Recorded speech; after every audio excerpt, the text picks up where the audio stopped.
नमस्कार। बहुत बहुत स्वागत है आप सभी लोगों का मेरे चैनल पर। आज हम लोग बात करने जा रहे हैं 4 नंबर की राशि यानी कर्क राशि की। पिछले वीडियो में हम लोगों ने मेष लग्न की, वृषभ लग्न की और मिथुन लग्न की चर्चा करी थी, जिसमें हम लोगों ने जाना था कि 2024 कैसा जाने वाला है। आज के इस वीडियो में हम लोग चर्चा करेंगे कि कर्क राशि वाले जो जातक हैं उन लोगों का आने वाला 2024 कैसा जाने वाला है। कर्क राशि के जातकों ने भी पिछले साल कई उतार चढ़ाव अपनी लाइफ में देखे हैं। उन लोगों को किसी तरीके से हर चीज़ को मैनेज करते हुए उन्होंने इस साल को निकाला है। अब आने वाले साल में क्या उनको परेशानियां झेलनी पड़ेंगी, आइए जानते हैं। इस वीडियो में मेरे साथ अंत तक बने रहें।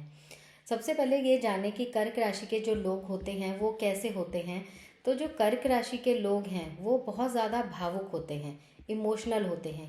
क्यों होते हैं कर्क राशि के लोग इतने भावुक या इमोशनल? क्योंकि इनकी जो राशि है कर्क राशि, इनका स्वामी होता है चंद्रमा।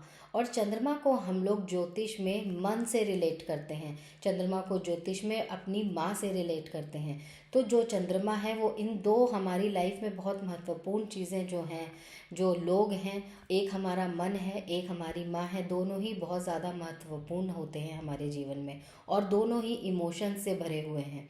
इसीलिए जो चंद्रमा की जो राशि कर्क राशि है, इनके जो लोग हैं, इस राशि के लोग, वो बहुत ज़्यादा भावुक होकर और दूसरों की लाइफ से बहुत ज़्यादा मतलब भी रखने वाले होते हैं। मतलब एज इन कि उनको बहुत ज़्यादा फ़र्क पड़ता है कि उनसे जो उनके जान पहचान के लोग हैं उनकी लाइफ में क्या चल रहा है, कि वो कहीं कोई किसी परेशानी में तो नहीं है। अगर वो किसी परेशानी में है तो वो उनको नहीं देख पाते हैं, उनकी मदद के लिए वो हमेशा आगे से आगे अग्रसर रहते हैं। इस राशि के लोगों को अपने जन्म स्थान से भी अत्यंत स्नेह होता है। अगर आप इनसे बोलेंगे कि आप इस प्लेस को चेंज करके दूसरे प्लेस पे जाइए तो इनको बहुत ज़्यादा तकलीफ होती है, ये अपना जन्म स्थान नहीं छोड़ना चाहते हैं। लेकिन चंद्रमा इतना फास्ट ग्रह होता है, इनका जो लॉर्ड है वो इतना फास्ट है, इतनी जल्दी वो मूवमेंट करता है, इसके प्रभाव से इनको स्थान परिवर्तन करने पड़ते हैं। ना चाहते हुए भी इनको स्थान परिवर्तन करने पड़ते हैं। इनके स्वभाव में जो है वो दृढ़ता होती है और साथ में दुर्बलता भी होती है, क्योंकि कई बार ये लोग सिर्फ और सिर्फ इमोशंस के साथ में अपने बड़े बड़े डिसीजंस लेके कई बार गलत डिसीजंस भी ले लेते हैं। तो इनकी जो मन की स्थिति है वो परिवर्तनशील होती है। और कर्क राशि वाले जातक जो हैं वो लेकिन काम अपनी शर्तों पर ही करते हैं। उनको आपकी बताई हुई कोई भी तरकीब, आपकी बताई हुई कोई भी चीज़ समझ में तब तक नहीं आती जब तक वो उस चीज़ को अंदर से सही रियलाइज़ नहीं कर लेते। तो और अगर हम इनकी कर्क राशि वालों के स्वामी की बात करें, आराध्य की बात करें, तो इनके आराध्य होते हैं शिव जी। कर्क राशि वालों को शिव जी की पूजा अवश्य ही करनी चाहिए, ताकि इनका जो मन परेशान रहता है कई बारी, तो उस परेशानी से इनको समस्या से इनको परेशानी वाली जो समस्या है इससे इनको राहत मिल सके। तो आज हम जानते हैं कि 2024 जो वर्ष है वो कैसा आने वाला है। इनके करियर की अगर हम बात करें तो वर्ष के प्रारंभ में जो गुरु का गोचर हो रहा है वो आपके कुंडली में 10th हाउस में हो रहा है। 10th हाउस जो मैं होता है वो वर्क प्लेस का है, कार्य क्षेत्र का हाउस है। इसलिए जो वहाँ पर गुरु अपना गोचरी प्रभाव देंगे तो आपके कार्य क्षेत्र में अच्छा लाभ आपको देखने को मिलेगा। अगर हम बात करें कि अगर आप बिजनेस में हैं तो बिजनेस में आपको एक्सपर्ट कोई पार्टनर मिल सकता है। इस साल 2024 में आपको कोई ऐसा एक्सपर्ट पार्टनर मिलेगा जिसके साथ काम करके आप अपने बिजनेस को एक नया मोड़ दे पाएंगे, बिजनेस को बहुत आगे ले जा पाएंगे और उससे अधिक लाभ प्राप्त कर पाएंगे। लेकिन अप्रैल के बाद जब एकादश भाव में गुरु का गोचर हो जाएगा, मतलब मई में जब गुरु परिवर्तन करेंगे गोचर में, तो वो आपके 11th हाउस में चले जाएंगे। 11th हाउस लाभ भाव का होता है। तो वही बिजनेस जो आपने अपने पार्टनर के साथ खड़ा किया होगा नए मोड़ पर, जिसे आप लेके आए होंगे, उससे आपको लाभ प्राप्त होना और आपके आय में उसी से वृद्धि होना शुरू हो जाएगी। अष्टम स्थान पर आपके शनि का गोचर हो रहा है। तो शनि जो है वो यहाँ से आपके कार्य में थोड़ा सा अवरोध उत्पन्न करेंगे, क्योंकि शनि की तीसरी दृष्टि यहाँ से आपके 10th हाउस में जा रही है जो प्रभावित करेगी। तो आप उससे घबराइएगा नहीं। शनि अपना काम कर रहे हैं, गुरु भी अपना काम कर रहे हैं, तो आप अपना काम करिएगा। आपके को कहीं पर रोक टोक दिखेगी, आपको व्यवसाय में अवरोध भी उत्पन्न होता हुआ दिखेगा, लेकिन आप उससे घबराइएगा नहीं। आपके अंदर एक गुण बहुत अच्छा है कि आप अपने विवेक से चीज़ों को अपने अनुकूल बना लेते हैं। तो यहाँ पे आपको अपने उसी गुण को यूज़ करना है बहुत अच्छे तरीके से कि जो भी अवरोध गतियाँ आपके बीच में आएंगी आप उसको हटा के अपने अनुकूल बना लेंगे। आप बस ये ध्यान रखें कि आप मानसिक परेशान उस समय ना होएं, आप बिल्कुल भी ना घबराएं। तो ये आपके लिए बहुत अच्छा रहेगा। चतुर्थ स्थान पर जो गुरु ग्रह हैं वो वहाँ से जो चतुर्थ स्थान पर गुरु ग्रह की दृष्टि जो पड़ रही है, जब गुरु 10th हाउस में बैठे हैं तो वहाँ से 7th दृष्टि उनकी 4th हाउस में पड़ रही है। तो जो चौथा घर होता है वो आपके घर का, वाहन का, परिवार का, इन सब चीज़ों का भाव देखा जाता है। तो आप इस भाव को गुरु जो है वो सुख शांति का एक वातावरण यहाँ पर क्रिएट करेंगे अपने प्रभाव से। आपके जीवन साथी के साथ भी आपके संबंध मधुर करेंगे। गुरु ग्रह का जो दृष्टि प्रभाव है उससे आपकी सामाजिक प्रतिष्ठा में भी वृद्धि होगी। लोग आपको जानेंगे, समझेंगे। सामाजिक कल्याण के कार्य भी आप यहाँ पर बढ़ चढ़ कर सकते हैं इस साल। अप्रैल के बाद जब पंचम स्थान पर गुरु की दृष्टि आएगी, जब गुरु आपके 10th हाउस से 11th हाउस में जाएंगे, वहाँ से वो पंचम भाव पर दृष्टि डालेंगे। तो पंचम भाव में दृष्टि पड़ने से जो नवविवाहित लोग हैं उनके संतान होने के योग बहुत प्रबल बनेंगे। शिक्षा के क्षेत्र में प्रगति के शुभ योग बनेंगे। और यदि आपकी संतान विवाह योग्य है, आपकी उम्र इतनी है कि आपको अपनी संतान की विवाह करना चाहते हैं, तो आपकी संतान के विवाह होने के भी इस वर्ष पूर्ण रूप से योग बनते नजर आते हैं। स्वास्थ्य की हम बात करते हैं तो इस वर्ष मैंने बताया कि शनि का गोचर आपके अष्टम भाव में हो रहा है। तो अष्टम भाव अच्छा नहीं होता है, अष्टम भाव बीमारियों का भाव होता है। और ख़ास तौर से जब आप कर्क राशि के हैं तो आपको यहाँ पर जो शनि है वो मानसिक रूप से आपको बार बार कष्ट देते रहेंगे। यहाँ पे जो शनि का गोचर है वो आपके मानसिक स्थिति के लिए बिल्कुल अच्छा नहीं रहेगा, क्योंकि आप हर चीज़ को अपने दिल पर लेते हैं, आप हर चीज़ को मन से सोचते हैं। और जो लोग बहुत ज़्यादा इस चीज़ से घिरे हुए हैं उन लोगों के डिप्रेशन में भी आने की आशंकाएं बढ़ जाती हैं जब शनि का गोचर आपके इस भाव में हो रहा है। तो आपको अष्टम भाव का शनि कभी कभी जो है मौसम से रिलेटेड जो बीमारियां हैं, जो सर्दी में बीमारी होती हैं वो, जो गर्मी में बीमारी होती है वो, और ओवरऑल पूरा साल आपको जो मौसम से संबंधित बीमारियां, इनसे भी अपना ध्यान बहुत ज़्यादा रखना पड़ेगा, क्योंकि शनि मौसम से रिलेटेड डिसीज़ देते हैं। तो ये चीज़ भी आप ध्यान रखिए। ऐसा सिर्फ इसलिए हो रहा है क्योंकि शनि आपके बीमारी वाले घर में बैठे हैं और वहाँ पर बैठ के वो वहाँ का प्रभाव देंगे। जो 8th हाउस होता है वो पेरेंटल प्रॉपर्टी का भी हाउस होता है, अचानक धन लाभ का भी हाउस होता है। तो शनि यहाँ पर बैठकर आपको इस चीज़ में लाभ भी प्रदान करेंगे। आपको पैतृक संपत्ति अगर आपकी कोई अटकी हुई है या कहीं से मिलने वाली तो वो आपको प्राप्त होगी।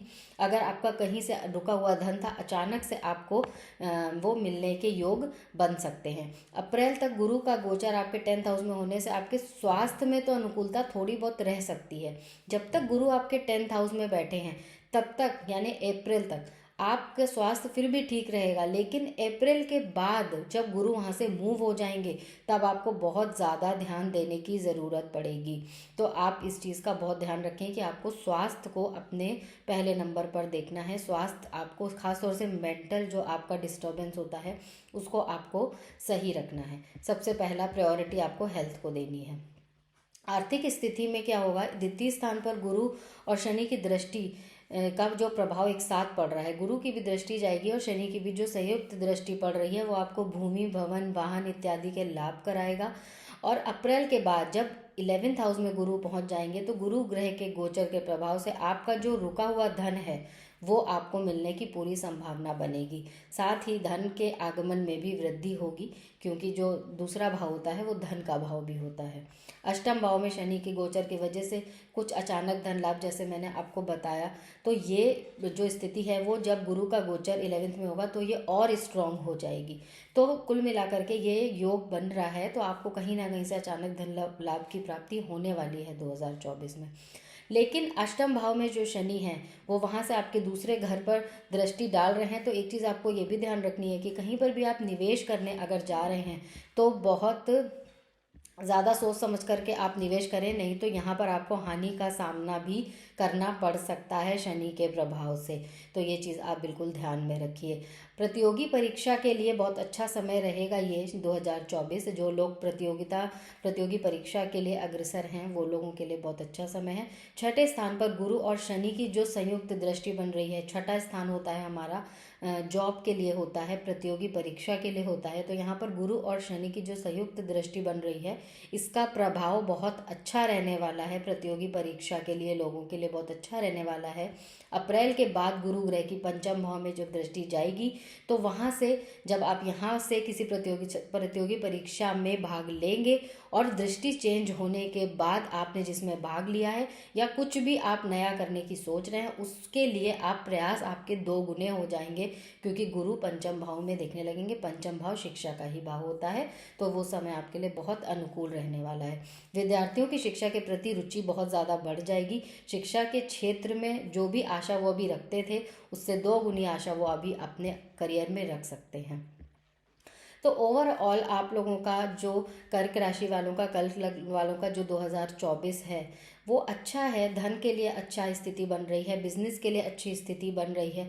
जो थोड़ा सा नेगेटिव पॉइंट है वो आपका हेल्थ को लेकर के है, बल्कि थोड़ा नहीं काफ़ी ज़्यादा है, क्योंकि आप मेंटली डिस्टर्ब रहेंगे तो वो चीज़ आपके काम को भी इफ़ेक्ट करेगी। तो मेरी आप लोगों से यही रिक्वेस्ट है कि आप अपने आराध्य को पकड़कर हमेशा रखें। आपको शिव जी को हमेशा पकड़ करके रखना है। जब आपका मन परेशान होता है, आप अपनी बातें किसी से कह नहीं पाते, आप लोगों की एक तो ये चीज़ बहुत अलग होती है कि आप लोग अपनी बातें अपने मन में ही दबा जाते हैं, किसी से कह नहीं पाते।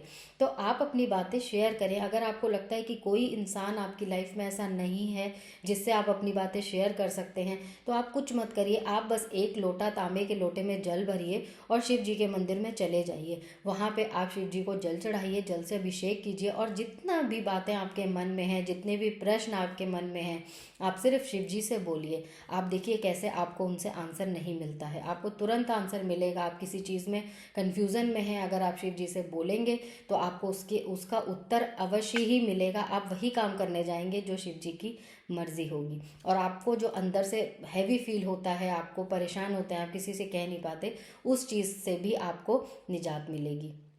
तो ये चीज़ आप गांठ बांध लें। आपको अपना दोस्त शिव जी को बना लेना है पूरी लाइफ के लिए, और शिव जी को जल रोज़ चढ़ाना है, ये आपको बिल्कुल छोड़ना नहीं है।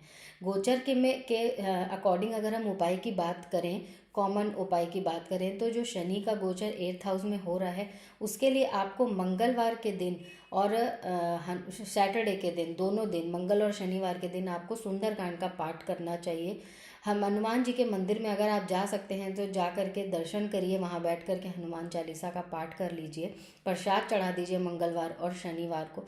यदि संभव हो तो आप सुंदरकांड का पाठ अगर रोज कर सकते हैं, घर में किसी भी समय कर सकते हैं पूरे दिन में, तो कर लीजिए। क्यों कर लीजिए? क्योंकि जो शनि यहाँ पर बैठे हैं तो एक तरह से आपके चार्ट में शनि की ढैया भी चल रही है। तो शनि की ढैया के लिए जो मैंने ये आपको उपाय बताया वे विशेष रूप से लाभप्रद रहेगा। शनि की ढैया, क्योंकि जो गोचर के प्रभाव हैं वो एक तरह से शनि की ढैया के ही प्रभाव हैं जो मैंने आपको बताए हैं, जो आपको परेशान कर सकते हैं। तो इन उपायों को करके आप उन चीज़ों से, उन तकलीफ़ों से बहुत हद तक निजात पा लेंगे। बस आप ये जो उपाय हैं ये पूरी श्रद्धा और विश्वास के साथ करिए। एक आपको शंकर जी का हाथ पकड़ लेना है और एक हाथ आपको हनुमान जी का पकड़ लेना है। दोनों पकड़ेंगे, आपका ये समय बहुत अच्छे से निकल जाएगा। आपको मालूम भी नहीं चलेगा कि शनि की ढैया के ऊपर से आप निकल रहे हैं, आपके ऊपर से निकल रही है, या फिर आपके ऊपर ये अष्टम का गोचर आपको परेशान करा है, कुछ नहीं मालूम चलेगा। आप बस भगवान का नाम लीजिए। मैं भगवान से विनती करती हूँ, शनिदेव से भी विनती करती हूँ कि आप लोगों को सारी समस्याओं से छुटकारा दिलाएं और आपको मेंटली बहुत स्ट्रॉन्ग चंद्रमा, आपका मन है जो धीमा पड़ जाता है, तो आप इसके लिए भी एक उपाय कर सकते हैं। ये भी आप नोट डाउन कर लीजिए। अगर चंद्रमा आपको स्ट्रॉन्ग करना होता है अपने चार्ट में, चंद्रमा आपका लॉर्ड है, तो डेफिनेटली आपको उसको स्ट्रॉन्ग करना ही है। तो चंद्रमा स्ट्रॉन्ग एक तो शिव जी को जल चढ़ाने से होता है, क्योंकि शिव जी के सर पे चंद्रमा है। और दूसरा उपाय हम आपको ऐसे बताते हैं कि रात के समय जब चंद्रमा निकले तो आप थोड़ी देर चंद्रमा को देख लीजिए, 15 से 20 मिनट, 30 मिनट, जितना देर आप देख सकते हैं इतना आप देखिए। इससे आपका मन मजबूत होगा, आपके विचारों में मजबूती आएगी, स्थिरता आएगी। तो ये आप करिए, इससे आपको ज़रूर लाभ होगा। अब मैं मिलूँगी नेक्स्ट वीडियो में आप लोगों के साथ, नेक्स्ट राशि के साथ, सिंह राशि के साथ। तब तक के लिए मुझे विदा दीजिए। नमस्कार।